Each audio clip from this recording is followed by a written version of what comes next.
nta kintu mbona nagereranya na Keza Teresa. The main music label yaba yarashyizweho akadomo. Ni irushanwa ni music competition kubera ko Rafiki n'abantu bakuranye na ba Dr. Jose Chameleone. Icyo gihe Rafiki ko na Dr. Jose Chameleone ni nkuko aka Kanyu bavuga ngo uri gukora na Diamond. Abagore bose n'abange burabara bamaye. Beats zigiye kujyaho bitarenze umunsi umwe ibonye iki kiganiro cyangwa se wanakibona beats zagezeho ibindi bisigaye birekere the man aho gushaka gufata ba Rafiki ba Jojo ba Tom Close nk'abantu batabayeho abantu birwa bakiserera abandi bagashuka n'abandi bakajya nani bakagira ngo ibintu bitangiye nyuma ya covid the man kumwagize nk'akarima kanyu bimaze gutubone kuzashaka kuri nge bizaba accident ntago ari ibintu nzategura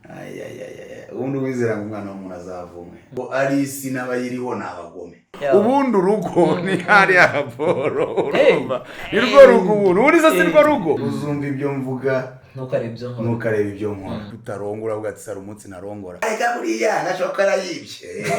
arega buriya nganyakuzima arega buriya ngo nyenye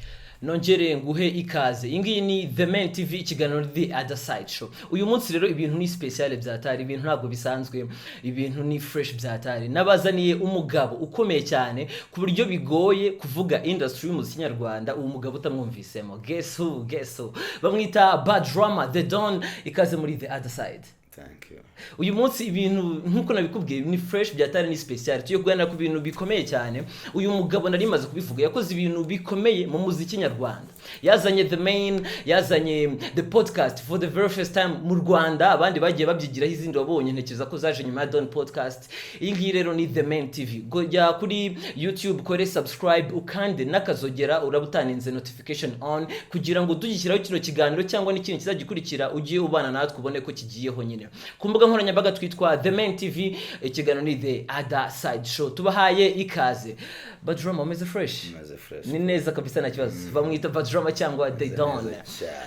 Tugiye kuganira ku bintu byinshi cyane wenda bifite n'akamaro umuziki nyarwanda ariko bigaruka n'ubundi kuri The Main muri rusange nawe ku giti cyawe. Yes please. Okay, all right. Tugiye guhera kuri The Main. Hari abantu bamaze iminsi bivugisha ngo The Main ngo yarazimye, The Main ngo byagenze gute, ngo Badrama yabuze yacira na yamira za nkuru tugiye tubona ku mbuga nkoranyambaga zicicikana. Ubundi mu byukuri wenda uramutse dukurire abana marido ibyo abanyamakuru baza babatamika cyangwa bababwira ko bive mu nzira. The Main akakanya hagaze hehe? Amen. Imbari ibintu bisigaye bingora kuvuga n'ibyo ngibyo. The man kumwagize nk'akarima kanyu bimaze gutubone. The man uwiteje ikibazo ninde uwifite ikibazo yifite ikibazo nago actually ntago ari n'ikibazo natuma tunatindaho cyane anatindaho gusobanura. Narayibabwiye The Man ni company ya noneho reka wenda uyu munsi nongere maka kano. The Man ni company ya production. Wow, production company. Ni production company. So production company rero igihe cyose ibiri guproducinga ntabikeneye kuza ngo igukomangire kubwe ngo turi guproducinga. Nta n'uburenganzira iguha mu gihe bitari ngombwa ngo uzurebe ibiri guproducing. Urabibona? So imba turi production company, you guys you have to wait the product tubashira ku isoko. Sibyo? So ibyo bindi rero umuntu yirwa mbaza kambaza ibingibi mbibona nka no sense. Ni usibye ko nanabigiranya nk'ishyari amatiku cyangwa se abantu babuze ibyo bavuga. Kwako dufite mikoro nyinshi cyane mu gihugu zazikeneye content iyo wabihimye amakuru cyangwa se ntacyo ufite gutangaza ku byo uri gukora bo bakreye utuntu twabo. So The Man mbona iba umuzigo ku bantu kuki umuzigo wabo ku bantu. I'm like ubundi urambaza The Man narindi hanze like imyaka 2 yose maze imyaka 7 mu kazi sibyo ka production dukorera The Man maze imyaka 2 hanze. Niki nuri umunyamakuru se niki cyaba cyarabaye cyarahindutse cyariyongeyemo The Man ikaba yarasigaye kimbwira cyari muri industry ubundi iki kibazo impamvu wenda tuwe ngo hafunga izindi rebo nk'eshanu The Man irasigara hari zafunze ahubwo wenda I don't know rebo na season izo zihari urabyumva ibyo zikora nibyo dukora urabyumva mwavuze n'ibindi muvugaho se mwavuze andi ntago mbyumva like maybe hari n'abantu bitiranya company n'umuntu hari ukeneye wenda kumva ko navuga the man byumva la Badrama navuga Badrama byumva the man but I don't know kwako nibyo nari nkubwiye mu myaka 7 maze muri aka kazi ibyo ngewe by'ingenzi ndabikora kandi nkabikora kugiye kandi nkabikora neza ngiye gutangira akazi ntawe nahamagaye ngo ngishe inama ni impamvu rero uri gushaka ngo mere nko kugisha inama cyangwa kubwira ibyo ndi gukora nabyo mbona it's not your business for sure your business just wait nigera mu maso uzayibona nutayibona nabwo ba nyiri business afite ibyo barimo nta nubwo wakabuze ikintu bavugaho ko we do a lot dukora byinshi nawe ndumva arivuga ati the man ifite studio mu Akarima nziza whatever nawe ndavuga the man yafunguye podcast bwa mbere mu gihugu nabandi no kwigiraho bakomeza kwaza hari abana nabonye ngo ni loud sound baza bintekiza ko bigiye kuri the man kuko nubwo baherutse gutangaza ko ngo bari bafite ngo mu mishinga ariko kuki batabikoze bakarendera ko the man introduce icyo kintu gishyashya bamuganye ibyo ngibyo ngeye ikintu cya mbere ubushize nabivuze no mu kiganiro ikintu kiba kinshimisha cyangwa mba nkeneye gukora mba nkeneye gufungura abantu amaso no kwereka ko hari ibindi hari n'ibintu ushobora kujya ku rundi rwego hari n'izindi technology cyangwa ndi umukreator ntabwo ikibazo ari uko hari machine ya podcast ikibazo ni ugutekereza icyo kintu ukakidevelopa ugashaka ibikoresho ukarana n'uburyo cyakora mu gihugu kitari gisanzwe sibyo so nkanjye iyo nkuru bumbwiye ariko nangire nanisekere ndumva neze fresh kwako I'm inspired kind inspiring you're inspiring people kandi wamugana nacyo kintu cyo kintu byatari kuko you create content nuvuga ngo wazanye podcast mu Rwanda nta handi hantu yahabaga mu Rwanda nekiza ko mu karere ka wenda ka East Africa nibi nahare ni hake star iyo umuntu avuga ngo the man iyo podcast ni ya the man podcast ni ya the man sibyo mu myaka iki gihugu kibayeho n'ubwa mbere kibonye podcast radio tuza ma TV akomeye buri kimwe ariko ubazana ikintu nka podcast batari basanzwe bazi n'ubwa mbere kigeze mu gihugu n'ubwa mbere ukibonye abandi urumva icyo navugaga icya mbere cyo target ntiyari kuvuga ngo ni icya mbere ko agomba kuba n'icya kane n'icya gatatu n'icya kane n'icya gatanu target ari kugira ngo mubimenye mubikore mugire amahirwe yo kuba namwe mushobora kugira ibyo mukreya kugira uko muganira mwahure muri studio muri abastari ntago buri munsi mwajya muri studio ngo muhamagara itangaza makuru rize kwicara namwe nta nubwo muri mwicaye mu rugo muri guciringa muvuga ku ndirimbo cyangwa ku mishinga yanyu like mushobora kwikora mu podcast urumva bikaba story kandi mukabisangiza abafana banyu ntago ari buri munsi wabona umwanya wo kujya kuri radio cyangwa televiziyo ibyo binjyane kuri iki kibazo wenda cya podcast ukigwa kuri podcast Badrama waraje ushyiribuye ryifatizo cyo twakita nka cornerstone ku muziki w'u Rwanda kuri music industry ngira ngo nanabigarutse tukikora introduction y'iki kiganiro kuba the main yarafataga umuhanzi from scratch tutazi mukamufata nka ya diamond mukayozi kazi gashininga uwo muhanzi agashininga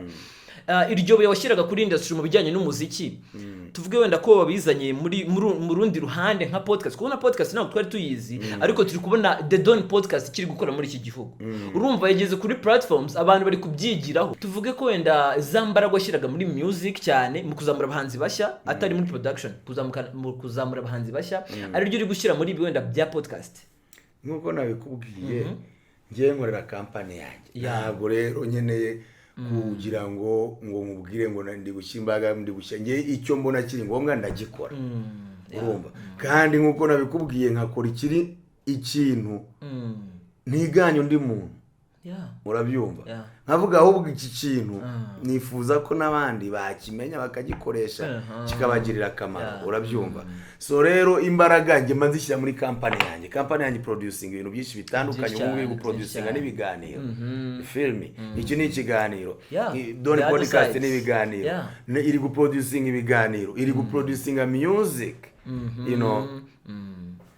sinzi yewe iyo mbibonye buri gihe umuntu avuga demeni ahantu bigeze rero nkavuga ariko ubundi hari undi miteni bana wa mugani ko narabona nyirinza avuga demeni nabona Rwanda Revenue itazivuga demeni nabona nta mufana ufite ikibazo kuri demeni ababyandika n'ababivuga ubundi mushaka izindi content niga mushaka izindi content ko mwayibabwiye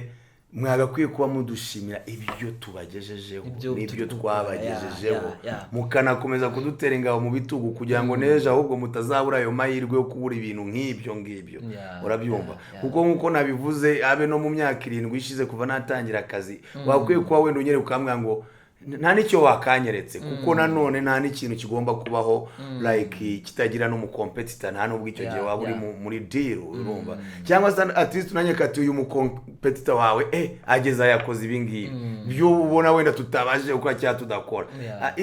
that makes sense ariko kuzuvuga ugatangira kujya no kuzura ibyapfuye n'iby'ibikibira n'amatiko alright reka wenda domain udusobanurira ko ari company bivuze ko ari ikintu kinini cyane ahubwo gishamikiye wenda n'utuntu twakita nk'amashami hari hahoze cyitwa The Main Music Label sinzi impamvu rivuga ko cyahoze kuko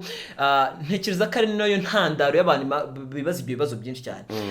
hari The Main Music Label yabaye launched 2017 niba nimbuka neza mwakoze n'ibitaramo mwatumyemo Harmonize mwari mu gifite Safi Madiba bakwinca bari bagihari The Main Music Label yabarekizwe hakadomo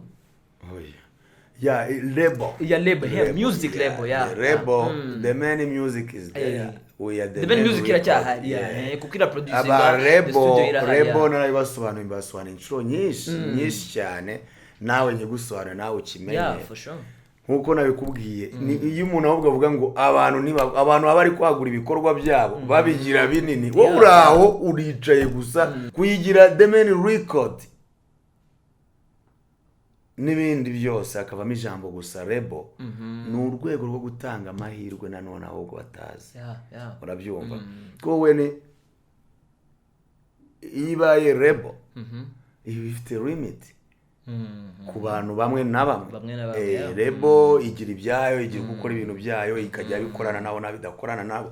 ariko noneho nge navuye ku rwego rwo ngo nkorane n'umuntu umwe babiri nge nkorane n'uwari we wese ufite capacity n'ubushobozi muri ibyo bintu bya entertainment nushaka umunyamakuru dufite ibinyamakuru n'ubu producer dufite ama studio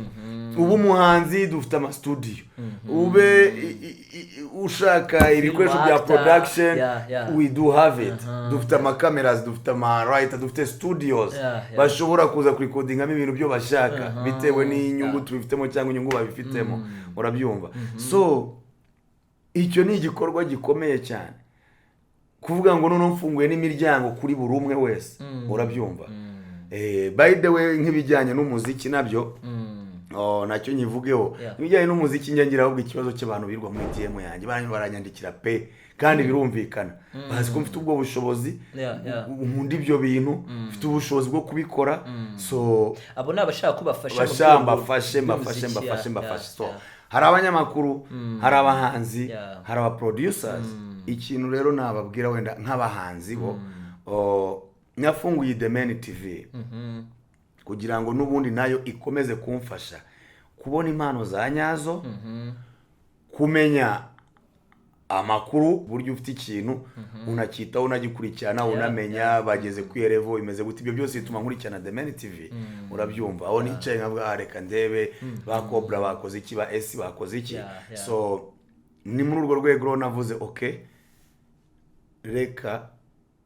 ngabanye ikibazo wenda cy'abantu bakeka ko nashaka kubafasha cyane nagira ibiki kuko nanone hari igihe umuntu aza akakwandikira ndabizi nzi kuririmba ndakaze nyamara munshyize muri The Main ariko nanone ntabwo The Main ari ahantu horoshye uza just ukagenda ngo ugiyemo cyangwa baterure ngo bateretsemo urabyumva byaratuvunye natwe urabyumva nawe hari inama ugomba gutera kugira ngo ubashe gukorana n'abantu ntabwo The Main ari company ncitse ku buryo like nyiri pfa gufata nta nubwo turi muri recruitment ngo wenda twabuze ibyo dukora ariko turi mu bushakashatsi ku muziki nyarwanda no ku bushakashatsi ku bahanzi nicyo twabafasha urabyumva. So muri icyo gihe rero nanone niyo utanga ubufasha cyangwa se ugatanga support cyangwa ugatanga energy zawe uzitanga ku kintu nawe cyakugirira akamaro kandi kikagirana n'akamaro n'uwo wafashije kikanagira na society muri rusange akamaro. Urabibona. So ni muri urwo rwego navuze okay, noneho ibyo ngibyo bicike byo kujya wowe umbwira gusa kuzi kuririmba ushaka ko demeni gufasha mwamfasha iki banza nawe wereke demeni icyo washobora. Hanyuma usibye na demeni n'abanyarwanda ejo hatazajya n'ukunyishyuza ngo nazanye umuntu udashoboye cyangwa n'ibiki. Urumva n'abanyarwanda bagire chance yo guhitamo muri abo bantu bamenye ngo demeni bifite n'uyu muntu turamuzi from scratch nkuko yavuze byatangiye gutya byagenze gutya. So natangiye gutangira projet dufite producer dufite Patrick dufite Ayolash muri studio za Demen. Projet tugiye gutangira ni ngiyi buri mu producer akoze beat eshanu. Izo beat kari 10 zose ngiye kuzishyira kuri channel ya Demen TV zibe ziri nka free beats. Hagati aba producer babiri uvuze Patrick na Ayolash bakoze beat eshanu. Izi beat eshanu urashaka kuze expose ukazishyira kuri channel ya the main kuri YouTube aho buri wese yaza accessing.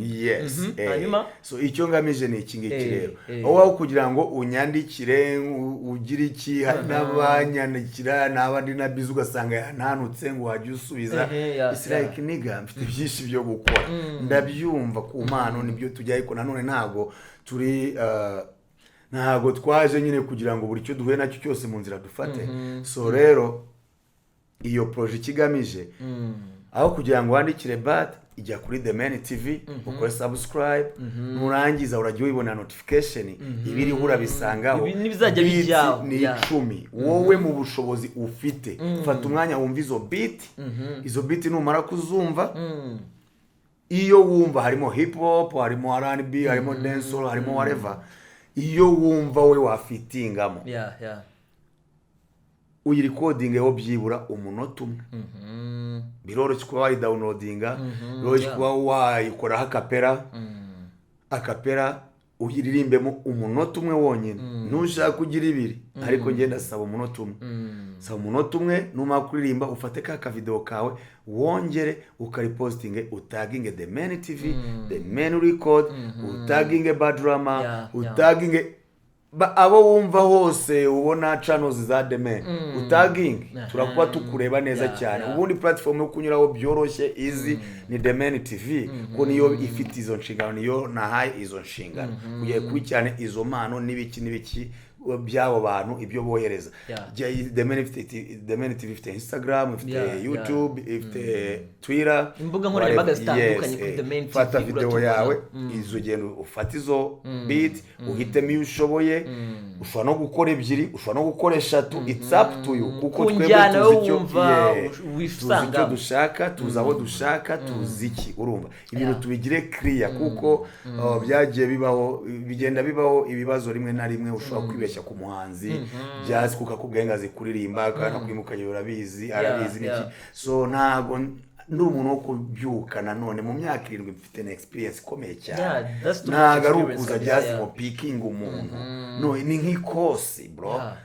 Naho ugomba gukora ikintu kimeze like kuritanga nawe tukareba ubwitange bwawe ukagaragaza ubwo bushobozi mu buryo butandukanye. So muri izo beat bazagenda bakora utwo tu beat bakagenda bataginga Demen. So tugira igihe cyo guselectinga ntago giye kutana ngo mbure ngo nejo ni mu gitondo beat zigiye kujyaho bitarenze umunsi umwe ibonye iki kiganiro cyangwa so nakibona beat zagezeho ibindi bisigaye birekere Demen. Nta pressure yanyu dukeneye twebwe tuzi ibyo turi gukora. Urabyumva tuzi ibyo turi gukora kandi icyo tugamije nanone no gushaka abantu dufasha cyangwa abantu twongerera imbaraga kugira ngo babashe gukora umuziki kandi bawuzi. Urabyumva. So igihe cyari cyo cyose rero umuntu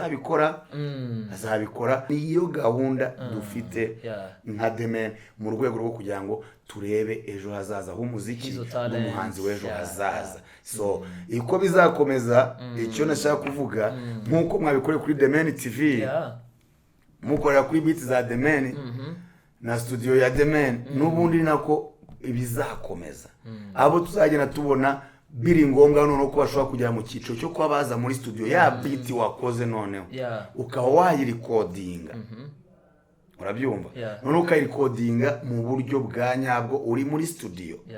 nabwo competition izakomeza kuko ntabwo uzarikodinga uri umwe hazarikodinga benshi batandukanye kandi barikodinge muri beat ushobora kuba wayikuremo igakorerwamo n'abandi bantu 10 ushobora kuba wakureye muri 2 ushobora kuba wakureye muri 3 ibyo byose nitumara kubyegeranya rero nitwe tuzamenya process kugeza tugeze ku bantu byibura nka 5 ba mbere ushobora kuvuga ati okay the man igiye producing aba bantu igiye kubafasha ibi iba promote mu buryo busanzwe This is not the first time wifashe ubusa nk'ukora ibintu nk'ibi ngibi hagiye habaho za Badrama talent detection hari ama talent detection yogende wagiye ukora ufatanyije n'andi makampani wenda nka za Techno zaki ibintu bitandukanye byatari kuri iyi nshuro iyi ngiyi yo iraba yitwa guki ni irushanwa ni music competition nago ari ngombwa ko nyihizina ngo cyitwa gutya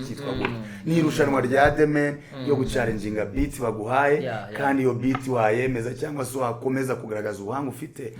ukabagira iki ukabafashwa na The Man cyangwa se usibye na The Man nibyo bya nijya mvuga ntago ibyo bintu nanone tugiye kubikora online se ntuzapostinga abantu bose nibakurikira social zacu social se niziri open kuri everybody nese warubizi ko ushobora gukora ibyo ngibyo muyoboka aho yicaye aryamye akakureba akavuga ati uyu muntu reka muhamagara hakirikana kandi ibyo it's no problem numve kuri no kubikora ubikora The Man it's your time show what you got icyo ushoboye mu byukora abanyarwanda banabibone ko twese turabireba twereka icyo ufite twereka icyo ushoboye urabukereka The Man kukereka nisi urukereka isi muri rusange abantu bakeneye ku investinga mu muziki ni benshi abakeneye abantu bo kumanaginga ni benshi nuzabona akabona yashimye bazavamo abageni ni nko kugushyira like kugushyira ku isoko dukoresheje twebwe ubushobozi dufite platforms dufite ndetse tuguhaye niyo beat y'ubuntu hanyuma Badrama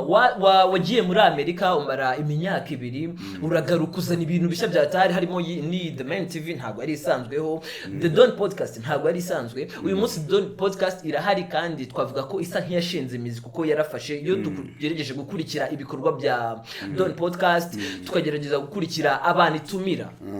itumira mu bibyo biganiro i producing n'ubundi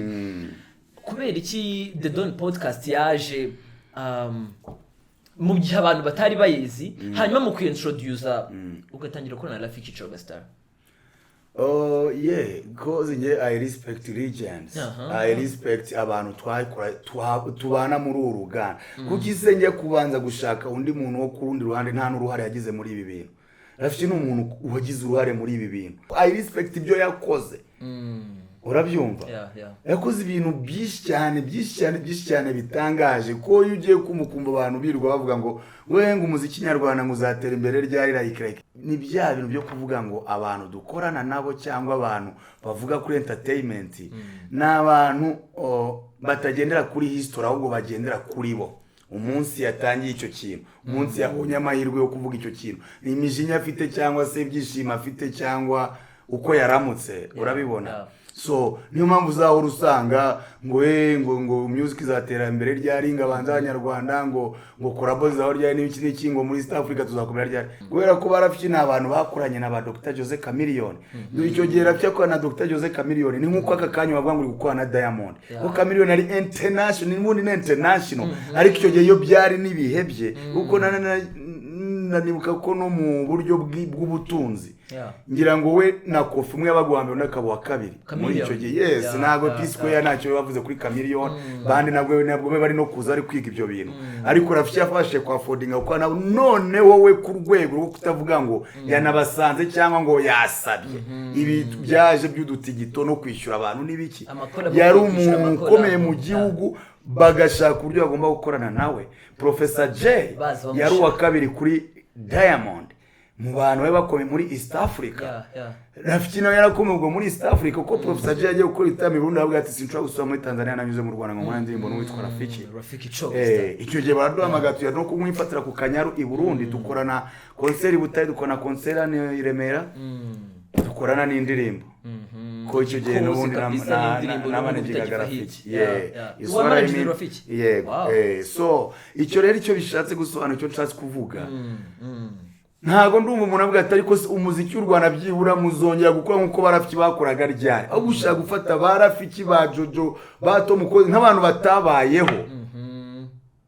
urumva cyangwa se ukagira ngo uri uyu munsi niwe wakoze ibyo bintu. Ubwo nibwo bujiji dufite actually budushyira ahantu ushobora no kwicara wowe nk'umuntu uzi ibyo bintu, uzi history y'ibyo bintu, wemvestinga muri ibyo bintu, ari nawe ushobora kwicara ukavuga ati you know what, let me take a break, banze ndebe ibintu mukora, ndeba aho bizava naho bizagera. Urabyumva? Kubera ko iyo udashaka kunyereka iyo history ngo n'umwana utangiye umunsi agendere kuri iyo history, ahubwo no yumve ko twarabibonye abahanzi bakomeye bo muri East Africa ashaka kwa n'abanzi b'abanyarwanda bakitoko bakoze indimo na baririyani from Uganda, uzu urwego baririyani bariho, uzu urwego bariho ba Dream Boys bakoze amakorabo na ba Eddie Kenzo bari kujya muri za Beat Awards right now. So ariko wowe ntushaka kumenya ko ntushaka agaciro Dream Boys yaba yaravuyeho, ariko ni one of the best cyangwa powerful group twatunze. Iyo ugiye gutangira kuri mikoro umutangira no kwentedusinga n'umuziki nyarwanda, hera kuri ibyo. Ntabwo uraza guhera ku bintu by'uwo munsi ari nabyo bishuka abantu bakagira ngo n'abantu barenze cyangwa bagize n'ibiki. Ahantu buryo ukandagiye hari undi wakandagiye mbere, umenya ko ukwiye kubaha uwakandagiye mbere, kuko umuntu yahariwe n'inzira uri gucamo. Nicyo nshaka kuvuga, nicyo nshaka kuvuga. Abantu birwa bakiserera abandi bagashuka n'abandi bakajya nani bakagira ngo ibintu bitangiye nyuma ya covid cyangwa ibintu bitangiye kuko demeni bayeho. No, ntago demeni natwe turivuga gutyo, nta nubwo bishoboka. Mbashimira amarebo yabayeho nka za Kina Music yatangije urugamba, habayeho za nani za super level aho zagejeje niho twahereye. So ngayo umuntu ware wese ushobora ngo super level ugasanga yigize nk'ikintu nyine cyarahombye byaranye wabigizemo uruhare, imbuto nabigizemo uruhare. Aho super level yagejeje haduhaye gukomeza, which means tugomba kubaha super level. Nawe wahura n'umuyobozi wayo wavuga ati abasa mwarakoze gutangiza uru rugamba, urabyumva, bagahorana icyo cyubahiro, bagahorana ako gaciro. Ariko industry idatanga agaciro, ubundi kukimwa mushaka no kwidupushingamo ku mbaraga. Ariko twe tuyirimo tuyikunda kandi tuzi nibyo dukora. So mugiye mudukora pressure. So ntekereza ko wenda iki kintu urona ku mojo cyo kubaha aba legend ari nacyo kintu The Don podcast yanakoze cyane, kuko no mu biganiro yabi bibu uyu munsi yaba nibyabanjirije n'ubundi gerageza gutumira abantu baba legend ba P-Fla ba Bulldog, abantu bagize bagira nyine uruhare muri industry nabo, yaba mu kubaka rap cyangwa indi njyana yose bagiye bakora, kuko ugenda bazana muri The Don podcast. So tutarayivaho rero The Don podcast tujye tubona andi ma podcast wenda tuvuge atari ayo mu Rwanda yandi yo hanze, tukaba twabona ko ari ma platforms atari kuri YouTube gusa cyangwa iki, hari za Spotify, hari za Audiomack, hari za Deezer, hari za Apple Music. Utekereza ko The Don podcast mu byo uyitekereza mu kuyagura yazagira kuri urwo rwego n'ubundi kajya kuri izo platforms? Ibyo nta nicyo bisaba. Izo platforms zifite uburenganzira ko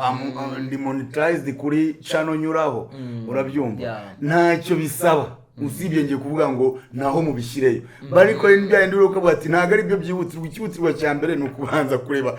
uko industry imeze no kubanza gutanga nayo makuru, uko mwese number 1 abanyarwanda bakoresha Spotify nibo bakeya, nibo bake, na YouTube ni bakeya. Urambwa Spotify ni bake cyane, kuko icya mbere cyo Spotify cyukuye uhita wishyura automatically. Urabyumva, it's not like YouTube. Urabyumva, YouTube na mainite yawe agena, ariko za Spotify shiramo kati. Urabyumva. So nani ndabizi ko hari benshi babifite, hari benshi bari hanze, ariko ntago yayibuze. Done icyambe twe dukeneye kwanza ni message abingenzi bihutirwa benshi, umubare munini ugendera kuri YouTube. So turi kumwe nabo n'abandi nabo bizaza. Alright, Badrama wagiye uvuga mu bintu byinshi cyane, noneho mu minsi ishize hari byavuzwe ko waba uri mu rukundo n'umuntu bita Keza Risky, ariko ibyo byagiye bivugwa nyuma yuko wenda ugarutse uvuye muri Amerika, abantu yaje kukwakira kuri airport, mwahise mukina film short movie na High yagaragayemo Keza Risky. Hari n'utuvideo twagiye dusirikira muri kumwe na Keza Risky. Risky murakundana?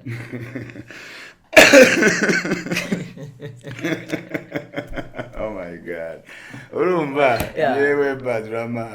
it's like abagore bose nabanjye urabara bamaye ko uwo mvugishije uwo dusabanye uwo dukoranye wese ari umugore wanjye gusa kuri Keza Teriski najya amabwire buriya nyine abantu rimwe na rimwe bajya bamenya icyo bita inshuti nyanshuti. Nta kintu mbona nagereranya na Keza Teriski urabyumva mu bintu bibiri mu bushuti mu buvandimwe ukuna mbanira mu kazi nono mu kazi please nono yongeye kugeza kuri isa maginga yanga ndeba filime nyarwanda cyane kandi nkunda filime nanjye ndazikina ariko sha njye nakeka ko si gukeka yani mbara umwactrice mwiza ngewe nzinzi ni Keza uriya mukobwa bro azi ibyo akora arabi niwe mukinnyi wa mbere nakinanye nawe nyine nkabona ko ibintu bihura pe yihuta afite ubuhanga afite impano impano ye iri hejuru cyane mu byo gukina filime no buri gihe cyose ukora n'umuntu ikintu ukagihurizaho kandi ukabona anagishoboye ubushuti bushobora kwiyongera birenze so ikindi nuko nyine nawe nyuma yuko namwe introducinze muri movie icyo ni icyambere ugomba kumenya nka biriya byose nyamvuga abantu bajya babona ngo nge na Marina turi connected cyane kwako ari ibyo twakoraniye twafashanyije hari ikintu umuntu ashobora kugukorera nawe ukumva ko hari n'igihe umuntu ushobora gutera kikiriza uburyo yikije nawe ukumva bigomba kukuzamura ibicu iyo filime so ni nk'ibyo ni nka Marina ni nka Keza ni nk'abandi kandi ikindi nanone abantu dukorana nawe nubwo tutaramenyerana tutaziranye cyane aho ukora muri deme byose uzagenda ubibona so ngiye yo nkorana n'abantu numva ari sawa cyane kugira ngo ab'inshuti yanjye ya hafi kuko hari na byinshi abazi kuri njyewe nk'abantu dukorana tukirirwa natwaganira byinshi so Keza ni inshuti nyanshuti pe kandi akaba umuntu wa mbere nyine mfata nkumva ko projet yanjye yose naba ngiye gukora yaba yirimo so kwa ko mbona ari umukinnyi wa film urenze ararenze iby'urukundo nta bihari iby'urukundo ariko se iby'urukundo ntabwo Keza amaze imyaka ingahe akundana ntabwo mubizi nese ndi side chick ubona ngiye gukundana naza mu rwego rwo kwa side chick cyangwa namujya side chick no nigga no ubwo n'ubushuti busanzwe tubwiye kandi n'umuntu w'ingenzi mu buzima bwawe cyane ko hari urugendo ndaba mufitanye amateka runaka aho mwavanye aho mwageranye kugeza mu gukina filme kugeza no kuza kwakira ikibuga kinebe kigaruka mu Rwanda ubwo nibisanzwe nibyo mubana usanzwe nuwo ngo unarenzeho byaba bibi uwo dufite ni wo mwiza uhagije kuko nyine uwo dufite watwemera kubana mirere na mirere ariko iyo hajemo ibyo bintu byanyu rero by'imitereto muba muvuga n'umwanya ngira wo gutereta ariko man ubundi hari uwo wabonye leta nta mwanya ngira wo gutereta mfite umwanya wo gukora ibi bintu byose ibintu ubundi wabana n'ibintu ukajya bona n'umwanya wo kujya gutereta bingarure ku kibazo nifuje kuza kukubaza uyu munsi wenda tuvuze ku by'urukundo uvuze ku byo gutereta abana n'umwanya ubundi ubuzima bwawe mu rukundo bimeze gute Badrama ntiwigeze ukundana ntabwo twese umuntu wigaragaza umuntu w'umukunzi byavuzwe byamara nibi byakezana n'inkubaje n'ubundi ubundi Badrama utekereza kuzashinga urugo kuzashaka umugore ubundi byo gushaka umuntu byihunze ubundi bimeze gute ibyo biboro nta nubwo nkunda n'umuntu bimbaza kubera ko urumva muri iyi si muri kinyejana tugezemo urimo uravuga inkundo urimo uravuga abagore whatsapp reka nkubwire gukundana narakundanye igihe nari mfite umwana ndi muri za segonderi nyiri ka gasore gashakije kafite bwa bufaranga kajya guparika imodoka ku ipangu kakiyemera urumva byo gutwika n'ibiki ariko icyanabayeho ntago nabihiriwemo ni ukuvuga ngo iyo nkunze ni ibintu mu bintu bimwe nyine impamvu none nagiye nafashe amahugurwa kugira ngo ibyo biboro bimve no mu mutwe ko iyo nkunze mba nk'umusazi ifeme kandi iyo nkunze ndumva narakunze nk'inkundo nkenye. Izo nkundo nkenye zose na rumwe nagize mu ruhare kugira ngo rusenyuke. Nta nuwo nabwiye ngo genda. Ko usibye n'abakopine n'inshuti cyangwa abantu dukorana kugira ngo nzabubwiye ngo ndakwirukanye.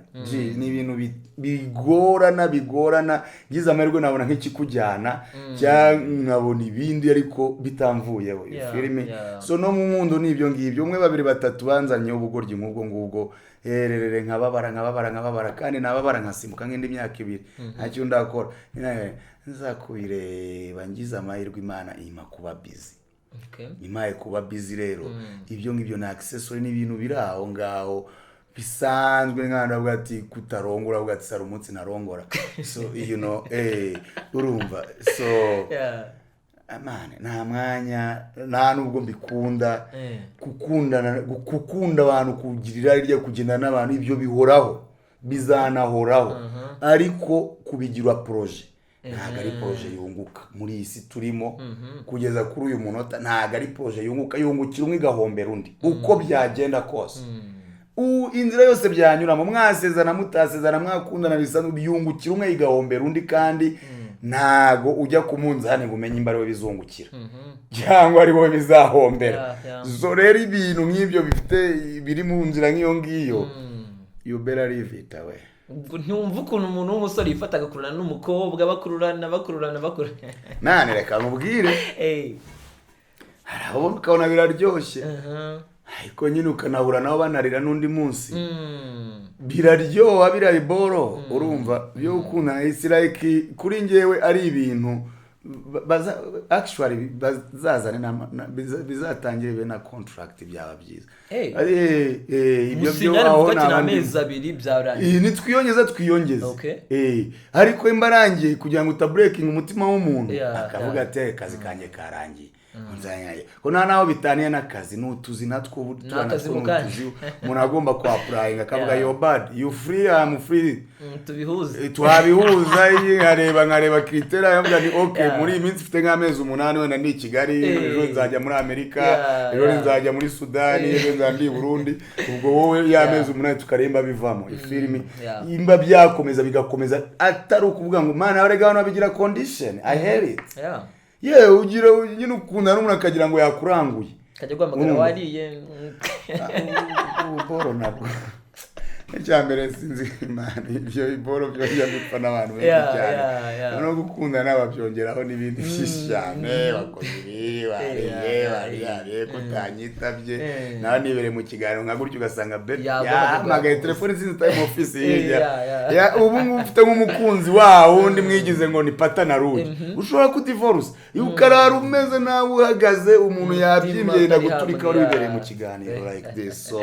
ngira inshuti ngira friends I love my friends I know they love me kandi tubana neza tukabwizanya ukuri you know I don't give a fuck ibyo waburimo man however icyambere nuko tuba turi inshuti tukabona n'igihe twabishatse tukaganira ibyo dushaka tukubaha intambwe za buri umwe muri gahunda ze period. Iyo ni inama y'ingenzi byatari nizere ko mwayumviyeho mwenda namwe mudukurikiye akakanya. Iyo ni inama y'ingenzi byatari ibintu byo kukururana bagutesha umwanya utumwanya wundi ntago ari fresh byatari. Ujye utekereza ku bintu byo kuba wenda wazabyara nk'umwana ukaba ufite abana ufite abana kandi komeza ntago mashano kubivugaho abana banjye n'abana banjye ngo zabyara ntabwo nari urareba ukabona ndi gupfuza byabingana aho ngaho numva kubyinzi byo gushaka n'abakobwa n'iki kumena ikintu cy'ingenzi ni ukugira umwana ibindi byo kandi none n'abana ubu ngubu iyo nza kuba nafite umwana ntabwo nari kuyongera muri iki kinyejana aho tugeze noneho kuri uyu munsi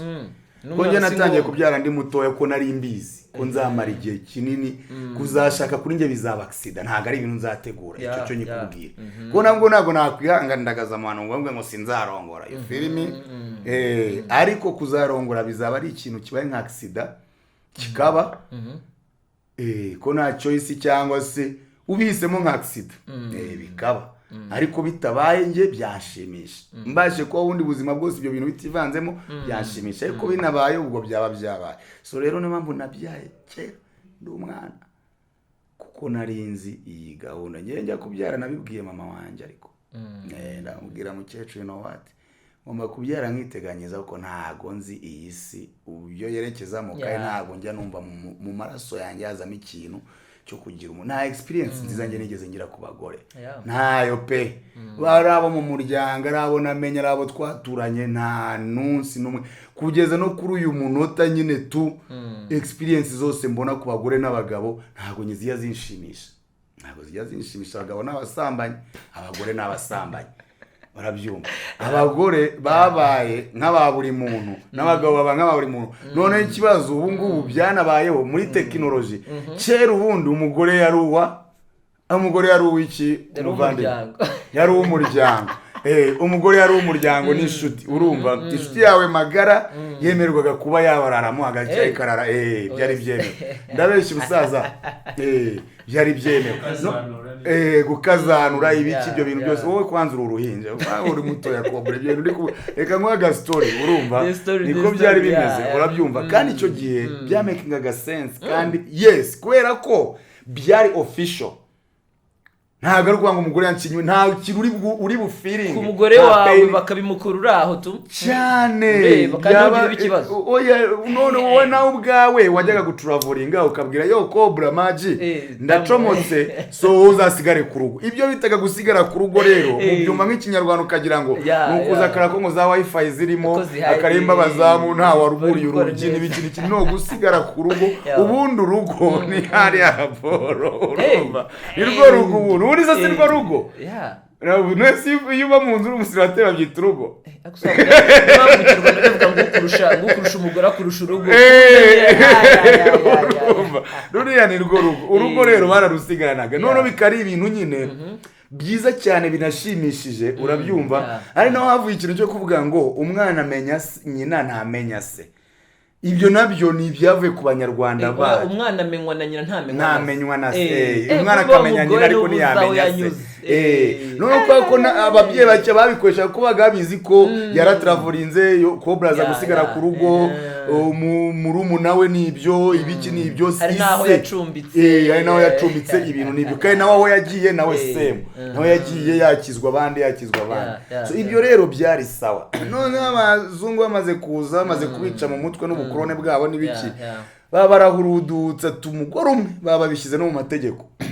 babashyizeho ibintu byo guseparatinga abantu nyine imiryango batangiye kubeshya ngo amasano ngo ibiki ibintu by'ubugoryi biri aho ngaho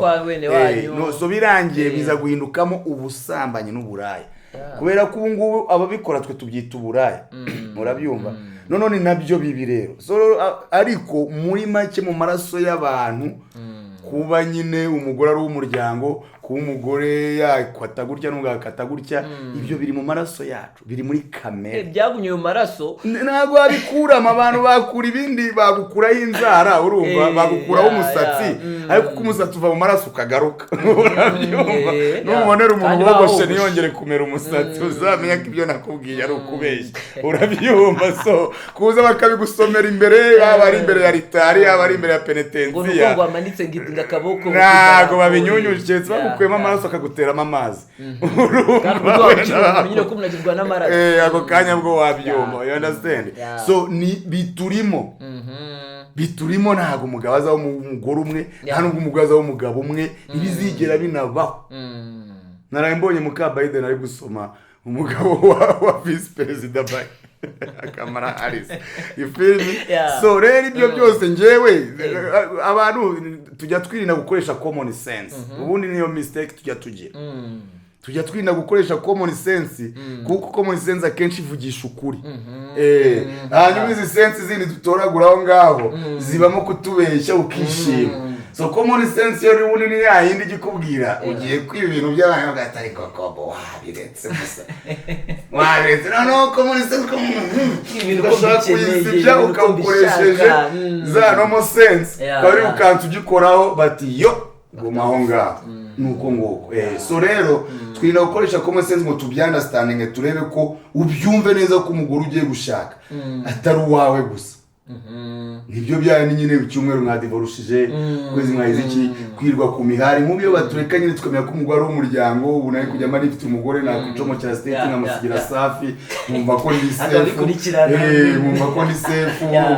n'undi muniga yakomaho nkavuga nose umugore ko ari umuryango w'abavandimwe n'uw'inshuti ikaba fresh ariko uko bashatse kubitwumvisha imbere ya ritari n'imbere kurubaho ngo n'ibintu byo gusoma tukayishyiramo gutyo tukayatubesha umutima ngo umugore ngo nuwanjye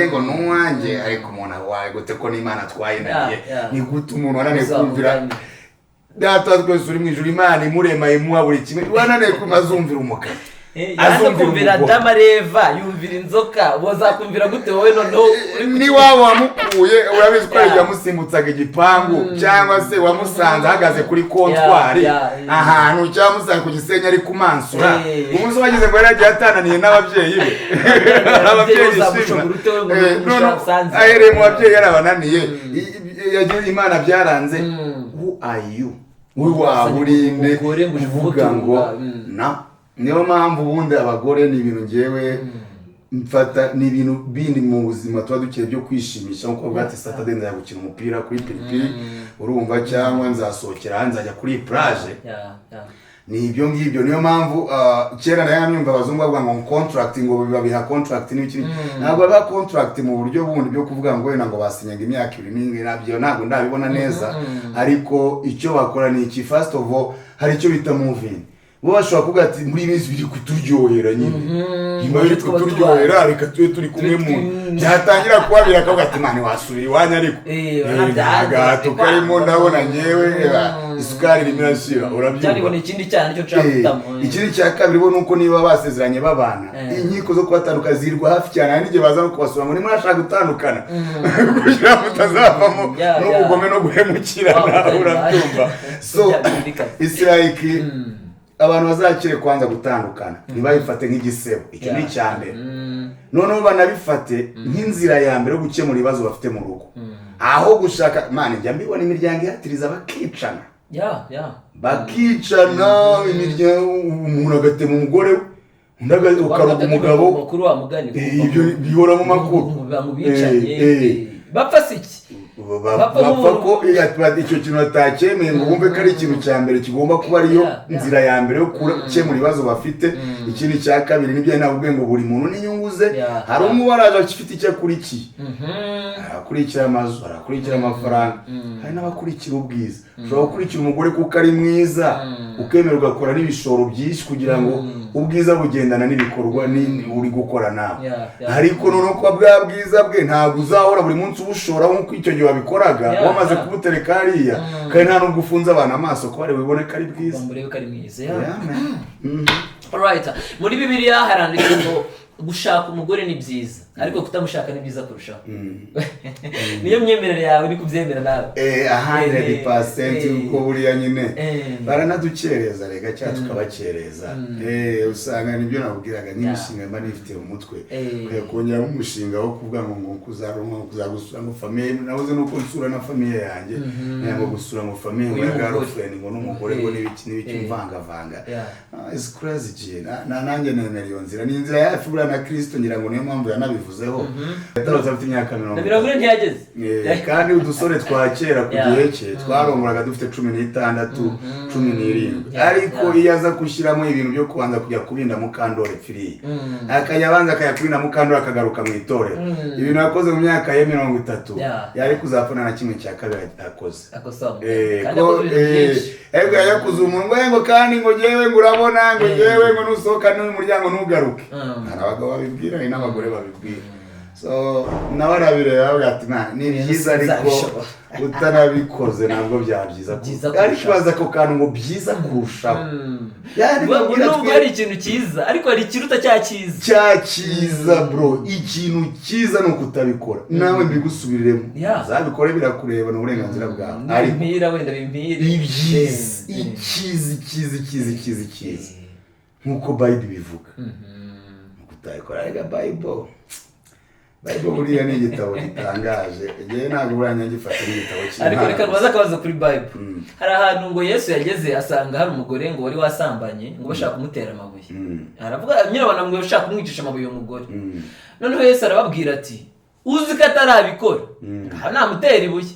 None se bibaza ko Yesu nawe ntabyo yamuteye. Ari ukuntu se Akavuya nyaguru arakoramo urumuti wame. Ariko Yesu we yarari mu batanze ikibazo. Ntabwo mwari matanga ibibazo nawe ngaje nk'umuntu utarabikoze ariko urimutera bari je niko byumva. Oya muniga we buri yawe kunari innocent kuko yari kuri mission. Urumva we yaniga cyangwa komando bajya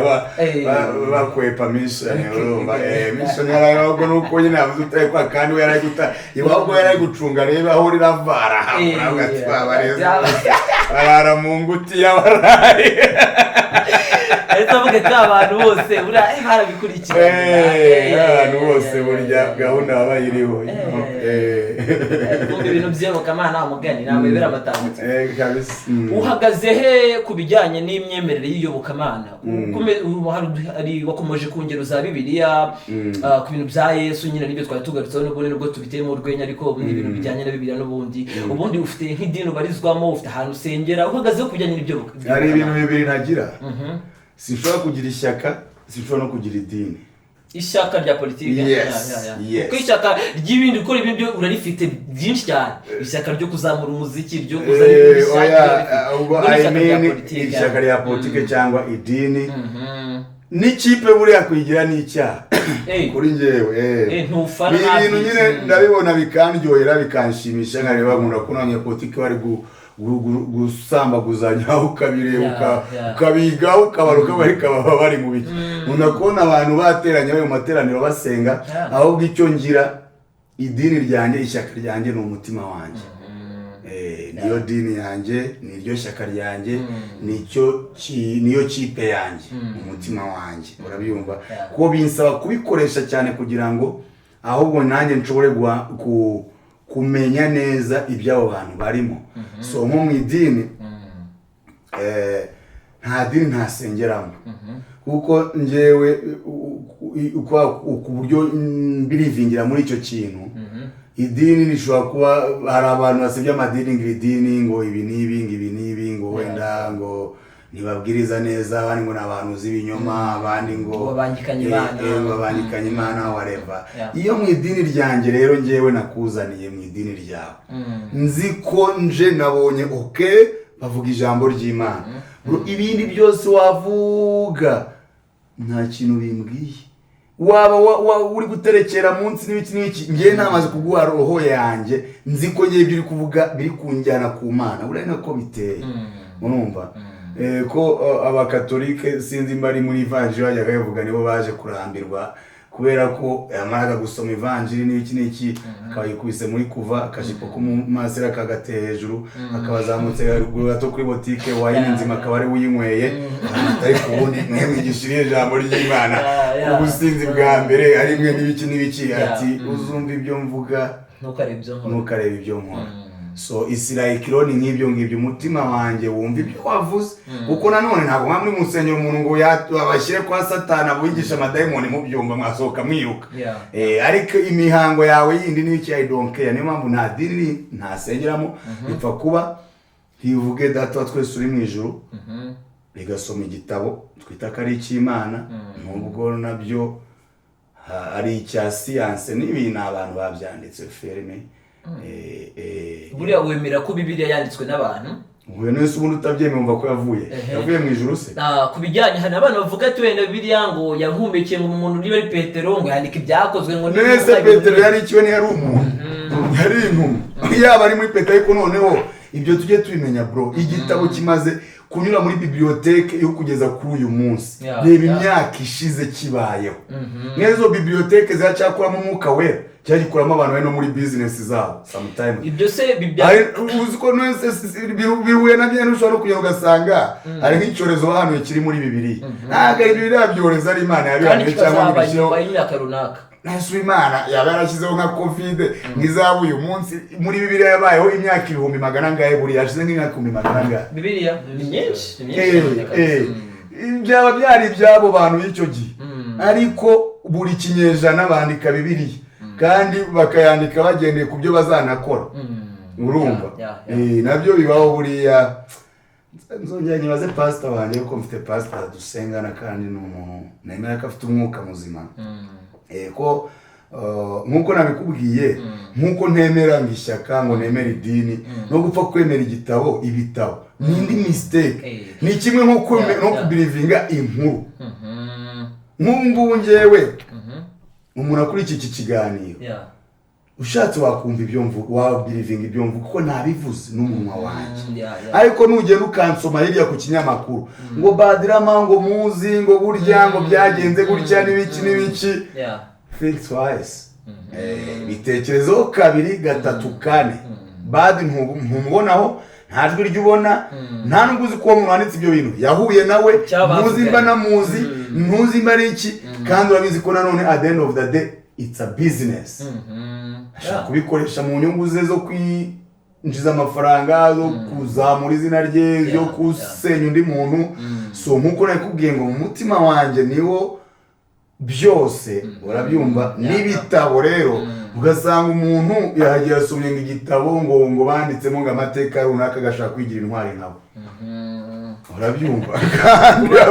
wabyanditse rafite impamvu hari umuntu uvuga ngo Bibiliya ngo kubera ngo yanditsemo ngo ibyakozwe n'intumwa cyangwa ngo ubutumwa bwiza bwandikiwe Abisirayeli kwa kundi pastor akubwira ngo hano handitse gutya kutumubwira atari ibi nibyo Abisirayeli si ibyanjye nawe nikomeze navuga ngo ibi ni ibyanjye ni ibyabo bandikiye nyine no ku bindi byo wenda kujya kwepana nawe cyangwa gusobanura ibindi byinshi muri yo no akadute ngiraho nako ngako ko kuvuga ngo izi Bibiliya dusoma zandikirwa mu macapiro y'abantu bazanditse zandikirwa mu macapiro y'abantu kandi isi iyoborwa n'abantu iyoborwa n'Imana Imana iyobora mu buryo bw'umwuka ntabwo ari physical ntabwo Imana ishobora kuza mu macapiro ngo najye ashaka gucapa ibyo ashaka ntibimuhinduze ahubwo igufata nk'umunyabyaha ibyo uzabyisobanura Imana ariko twe turamenya ibyabaye ifilimi so niyo mpamvu aho ngaho mbakayafu cyane iyo nibutsa ako kantu konyine mitambaka yafu nawe ntabwo yemera umuntu wakubwira ngo Imana yakumpanuriye ibi ngibi Badrama ugiye kujya muri Sony meze gute ibintu nk'ibyo ntabwo ntekereza ko waba ubyakira biriya bifite experience none ifatika so ndabyemera kuko ariko ntabwo ari buri wese wabimbwira aho niho hari ikibazo ko hari ushobora kukubwira hari izindi nyungu afite hari ubikubwira nta nyungu afite hari n'ushobora kukubwira yavangiwe nk'uko ajya babivuga urabyumva ariko kuri experience mfite ndi umuntu wasenze cyane usenga cyane ndabizi ko ubutumwa nk'ubwo bubaho ntabwo ari njye wabaye wa mbere n'aba Yesu batumweho n'aba Mose baraboneke barahanuriwe bagize ibiki batumweho hari n'inyandiko nyinshi zagiye ngo zoherezwa abaroma zivuyemo mu ijuru ibyo ni ibintu ibyo ari byo byose buriya ntabwo urugero umubyeyi kugira ngo ucyumve neza ko bishoboka ari abantu bavuga ngo kuki Imana ngo itazi inyibwirire ariko uzarebe umubyeyi ashobora kuba afite umwana akamunanira usanga umwana yivanye mu rugo nk'uru aragiye yifatiye akageto afite akageto umubyeyi we karumvye uri poli kandi yumva akeneye umwana we yagize n'ibiki imba afite telefone akamwohereza utumessage se mwana wanjye wazaje tukaganira kuri iki kibazo yaba adafite iyo telefone n'ibiki ugasanga atumye nk'undi muntu ati ugende umubwire nyamara azaze twicaye dukemura ikibazo afite cyangwa numubwirire ko nifuza kumukorera ibi n'ibi azabyitabira urabyumva uraro nta hantu umubyeyi atandukanye n'Imana ko bombi n'abaremyi urabyumva so rero Imana nayo kuba yagukorera iyo geste it's all good nayo Imana idufata nk'abana bayo intama zayo nayo nimba nk'intama yazimiye ibyo byose biri muri za Bibiliya n'ibiki so ubwo Imana itanakura n'iki ibishaka like hari impamvu yatanze message mu rugo ryitaye kunyuzaho straight ishobora no gusanga kuri kunyuzaho straight wowe utabunamenye n'ibyo ari byo biko ikintu cyane abantu bagomba kumenya kubera imyizerere ufite n'umuhama ufite n'ibyaha urimo n'ibiki hari amajwi ashobora kugusanga ntubashe kuyasobanukirwa. Niyo mpamvu rero abantu bajya bapinga icyo kintu cy'abanuzi ngo nkuko waruvuze ati runaka yavuze ibi nibya ngo ujye ubimbwira no kubera ko nta bumenyi dufite ari bumwe ari abafite iyo mpano bo bavukanye usibye no kuyivukana nawe ushatse kuyidevelopa wayidevelopa iyo ubugari ko ari abandi bashobora kubikoresha mu by'utubuzi ibyo nibyo mubwira ariko icyo wabumbaje cyo gusobanukirwa abantu ntibazitiranye ko abantu batabaho cyangwa umuntu adashobora kuderivaringira message yawe yavanye ku Mana kubera ko we igihe n'Imana yashatse kwigwa wenda wibereye nko mu Buraya wibereye mu maturu uri kugenda Imana ikaguha umuntu rero sinzamuri reka mutumeho runaka aho bazahurira ko Imana nibuze kwijarika mu byaha urimo kandi ishaka kunabivamo kenshi ushobora kugutumaho umuntu we mu by'ukuri kubera ko wenda uryohewe n'ubwo busambanyi urimo ntumenye ibyo ari byo ariko kubera ikoresheje umuntu runaka ushobora no kuba wanakubaha mu buryo bumwe cyangwa ubundi ukabona message ibaye delivered. Alright, iyi ngiyi iracyari The Other Side Show, turi kumwe na Badrama. Mu kiganiro cyacu cy'uyu munsi ni special, mwumva ko ibiganiro byaryoshye bimeze neza. Komeza ukore subscribe, ukande like, wandike na comment uvuge uko ubyumva, uko ubitekereza, ni ibintu byinshi turi kuganiraho bigiye bitandukanye. Alright, so ikibazo wenda ntatekereza kandi nk'icyanyuma ngiye kukubazaho, uherutse gutangariza igihe ko ufite depression kuri umuntu ufite depression ariko mu by'ukuri ntitwirengagize ko hari n'ibindi byago byakugwiriye nyine byakubayeho. Turakwihanganisha cyane, yabuze umubyeyi, Imana imuhe amahoro n'iruhuko ridashira. Mbere ukigaruka mu Rwanda nyuma y'iminsi mike ugeze mu Rwanda wakirizwa iyo nkuru itari nziza, ibintu umugabo wese nyine bitamushimisha, umuntu wari wese. Ariko nanone nyuma yaho dukomeze kubona Badrama ukora ufite imbaraga, unaproducing ibintu byinshi bitandukanye. Badrama, iyo motivation, izo mbaraga wazikuye he mu by'ukuri nyuma yo guca muri ibyo bihe? Wabihandurinze gute kugira ngo unabone imbaraga zo gukomeza gukora? Cobra, iyi story ntago nyitinda, sinshaka no kwivugaho cyane ko nayivuzeho. Ahubwo wenda imbaraga n'ibiki byose narabisobanuye ko at the end of the day nyine iyi si tubamo nayo nta konje igira. Ntabwo umubyeyi wawe mbagiye bivuga ko nawe ugiye. Kandi kuba agiye ntabwo bivuga ko irinze atakwishyuza. Kuba agiye ntabwo bivuga ko ibitaro bitakwishyuza. So urihangana ukirema imbaraga. Iburi ikibi njyewe nigiye no ku rupfu rw'umubyeyi wanjye. Oh my God, reka mbivuga nisekera abantu. Ubundi wizera ngo umwana w'umuntu azavumwe. Iyo ni imwe mu ndwara ngira yo kwizera abana b'abantu n'ibiki. Ariko nanashimira Imana ko akenshi impa amahirwe ikama n'imbaraga zo kwisevinga njyewe ubwanjye n'abankomokaho cyangwa bombana nabo. Ugasanga nyine nshobora kubaho njyewe n'ijuru gusa, urabyumva? Ariko icyo mvuga mu kwizera umwana w'umuntu ni nk'ibyo byose bro. Ikintu nigiyemo mu isomo nigiyemo n'ibiki nta muntu nasabye. Ikindi buriya icy'ingenzi kiba gikomeye ni ukubona umutima ukabantu. Burya naje gusanga rero nta nshuti ngira mbibabwire uwo ari we wese ahari winyishushanya ngo uri inshuti, uri umuvandimwe. Jya umbwira ati Ramange nkunda filimi zawe, umbwire Ramange nkunda imodoka yawe, umbwire Ramange nkunda ibi, Ramange nkeneye ko wamfasha. Ibyo kumbeshya ngo inshuti ngo turabashuti ngo uri umuvandimwe ngo ntabyo nabonye. Nta buvandimwe nigeze mbona pe, kuko nkanjye mu buzima bwanjye bwa buri munsi nirwa mbona abanshyiraho amagroupe nkayakora nkabona nagezemo nkasanga aravuga dufashe uyu yewe umuvandimwe yagize ibyago tuzajye kumusura, tujye gutanga ibi n'ibi tujye kumusura n'ibiki. Ibyo nibyo bintu nirwa mu buzima bwanjye, ni ibintu nshyiramo amafaranga menshi. Kandi n'igihe burya ukora ibintu uzi ko uri nko kwiguriza, siko bajya bavugara uvuga ati ukora iki tukazagisanga imbere. Uvuga ati wenda nanjye ejo uyu muvandimwe yagize ibyago, reka nanjye mfashe, wenda ejo nanjye nzabigira. so njye nabigize rero I love my God ko ima experience zose kandi buriya Imana iri kuma experience zose niko nagiye nkura iyo ndi kujya mu bintu birenze ubuzima burenze ibintu birenze nyine hari buri kintu igenda inyigisha nko kugeza kuri iyi myaka noneho ubwo yanshyira akadomo irambwira ati Rama yubaho mbere y'undi uko yanabaho kuko ntawe uzakugirira impuhwe ntawe uzakwitaho ubu ngubu imba abantu bataranabaye cyangwa se ngo mbone bafite n'uwo mutima wo kumba hafi ukunabara nawuze papa wanjye ngiye ukeka ko mpfuye ninde watabara umwana wanjye nabiketse ariko nyine ibintu byose nagahararo ibintu byose ni inyungu ibintu byose ni ibiki umuntu wese nagira nabwani ujye uvuka utangira ukore wisavingire tazagira ukeka ko wakenera cyangwa wagira ibiki mbona nyine ubundi ubuzima wasaba banke burya yo kwishyura uzayishyura wasaba akazi wagira ibiki ariko ikintu nakuyemo kibabaje kirenze ibyo ngibyo kuko nabonye ko nawe se ndabizi nta mutagatifu waho nta n'iki ariko ntabwo ibyawe byose ntabwo nakwishinja icyaha cyo kubana icyo cyo reka mubwire kubera ko warega icyo cyaha ushobora no kukishinja ugendeye no kuri konti na statement zawe ushobora kureba aho wagabiye urumva ukareba ko nta n'umwe ushobora no kuvuga ati wifata n'itiki ntanamuhamagara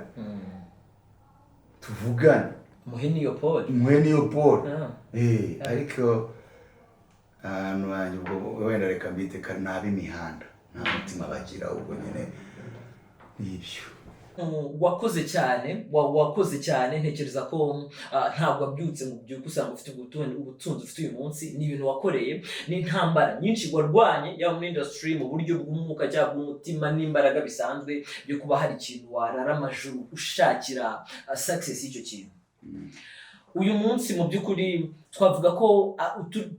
turetse kuri iryo somo wari uvuze wize Imana yakwigishije byo kugira mu byago abantu bakabana kwitaza kugeze mu byago gusa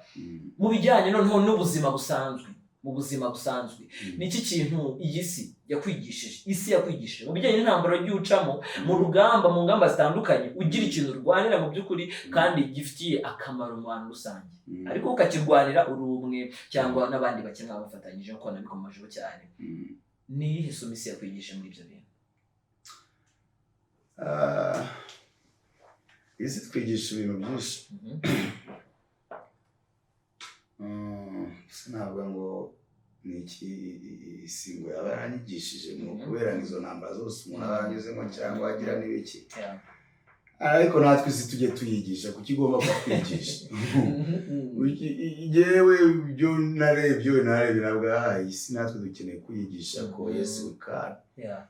ko ari isi n'abayiriho ni abagome kandi ntabwo baba bakwifuriza ko ugera kuri ibyo bintu uri kuvuga mu kubivuga by'iterambere n'ibiki so iyo bacarenjinze ukabivamo ukamerana neza nibyo yasi we uba wayigishije ahubwo nawe ikakujya inyuma ishaka kukurimburana n'ibyo wagezeho bibayije ni nk'ibyo by'abo bantu bose abantu bose warabanye nabo ntawe usaba ntawe ugira iki abenshi ahubwo ari aho wafashije uwagufashije ari 2% naho ugasanga imbaraga ufashe se yagufashije umunsi wenda byemeze uko utagufasha n'uyu munsi abona hari n'ikindi kintu kiri special FM so isabwo uyigisha ko Yesu ayikana nanjye nabikora I can fight kugeza ku mwuka wanjye wa nyuma kandi nanjye nkagukandagira ameze neza wowe n'abadayimoni bana nabo mugendana so nabo bagahindukira bakajya inyuma bagashaka kujya bameze gutyo bameze nk'ururimi bwa shitani ngareka buriya ngashokara yibye ngareka buriya nganyikuzimu ngareka buriya nyenyenyenyenyenyenyenyenyenye ibyo byose rero iyo sora yigishe nayo gashaka kuzana igusenye nizo ntambara tubamo ba isi nyine we have to fight nta kindi igomba kukwigisha wowe kwirwanya ukarwara n'ibirimo kuko ibintu by'isi kugira ngo ibone nuko ibihakuya niko na Bible ivuga nabyumva so nge nemera na buri mugabo wese nyine ubagaze ku isi yitunza abayeho ameze neza nanyuze ku indi judgment ya yose mbanzi ko yibeshya kure. Alright, uwo bita FILMZ yigeze kuvuga ngo niba amafaranga vikuzimu koko nanjye bazanyiri kukuzimu ujye kuyazanayo.